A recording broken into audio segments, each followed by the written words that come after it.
that position to me is one of the most underrated, I think, in the offensive line positions. Left tackles always get the shine and the contracts, but the responsibility you have as a center. Can you talk to me about that?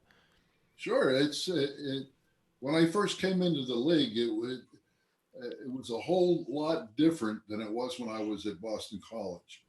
We played we played Penn State, we played Syracuse, Division One schools, and it was nothing like when I got the center's like the quarterback, the second quarterback on the team because he's responsible for all the line blocking and the lineup.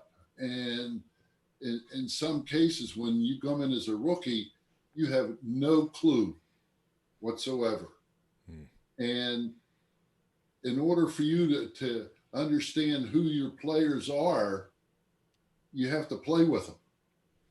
And it got to the point with the line that we had,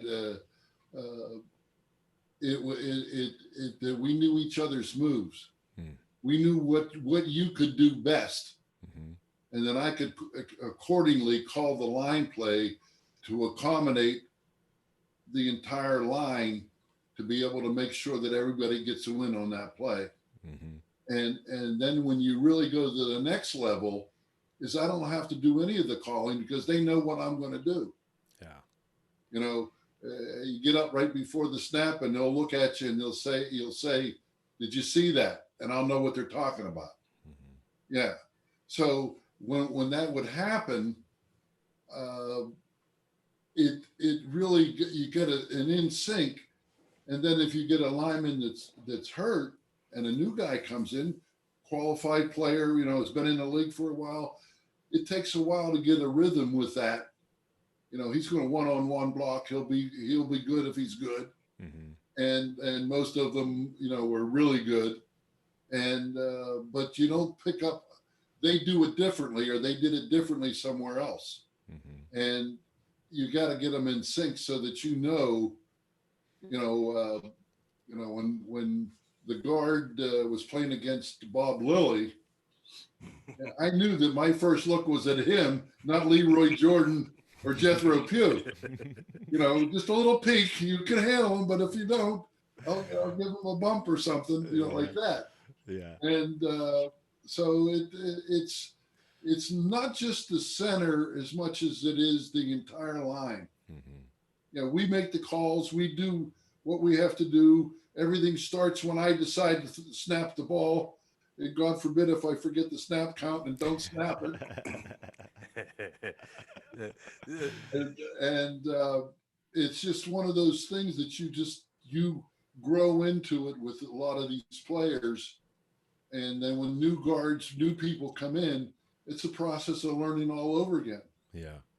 Knowing when the defensive line's going to put a stunt, you can feel it. And when I came from college to the pros, I had to learn how to feel that. I didn't have a clue. And oh, by the way, they were faster than I was to begin with. So it's growing together that they know that we help each other out. Yeah. Now, did you have a lot of line turnover during your 6 years at Well, we had, Philly? my first year I had Bob Brown, who's a Hall of Fame offensive tackle. I mean, he brought fire and rain. It was like having an extra lineman because he'd block two people every play.